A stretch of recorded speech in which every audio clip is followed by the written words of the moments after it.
Kung digmaan man talaga ang nasa isip ni Chot Reyes sa dalawang laro sa ating home court, tila tayo'y bigo at nagapi. Gayunpaman, buti na lang at mayroon pa ring pag-asa. At ang mahalaga naman para sa kanya ay palaging mayroong natututunan. Tara, balikan natin ang naging tunggalian at magpulot na lang ng aral. Block partial by AJ Edu. Philippines on the other end. Claxon all alone. Yes!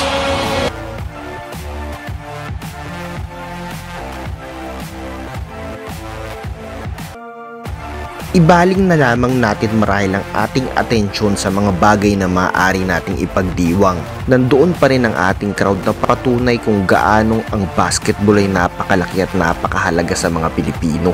Isama pa ang bala Kareem Abdul-Jabbar na hookshot nitong si Kai Sotto. Nothing going for the Philippines. Kai Sotto puts it in and picks up a foul again. They find Kai Sotto. Kai fakes. Kai drives. A little hook shot is good. But take another look at this beauty, Kai Sotto. You close your eyes for a little bit, squint, and you'd probably be thinking Kareem Abdul-Jabbar right there. Ang pinaka-consistent natin na marahil na nagbibigay ng ambag para sa gilas ay itong sina Dwight Ramos, Junmar Fajardo at AJ Edu. Kahit pa puro katawang Zion Williamson pa ang kaharap, sila ang nananatiling matatag para sa gilas. Ginawa naman nila kung ano ang kinailangan mula sa kanila. Is the disruption. You see them denying the reversals.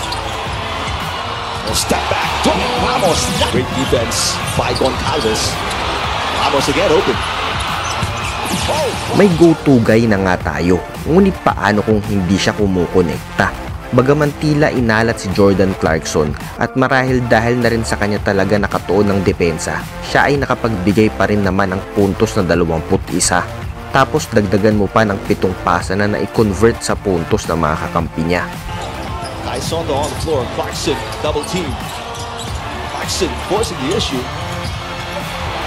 He gets in the roll on the post. Clarkson against Paulo. Oh, nice crossover.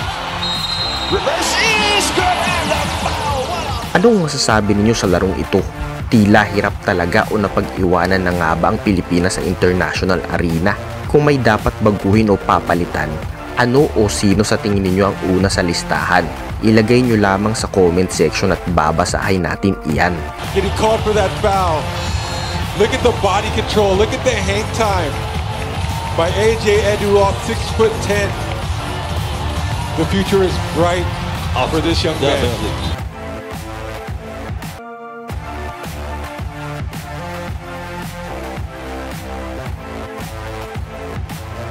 Muli, ang lahat ng aking komento ay sariling opinyon at obserbasyon ko lang bilang isang sumusuportang fan ng basketball. At kung hindi kayo sang-ayon sa akin ay feel free to share ang inyong sariling opinyon sa comment section.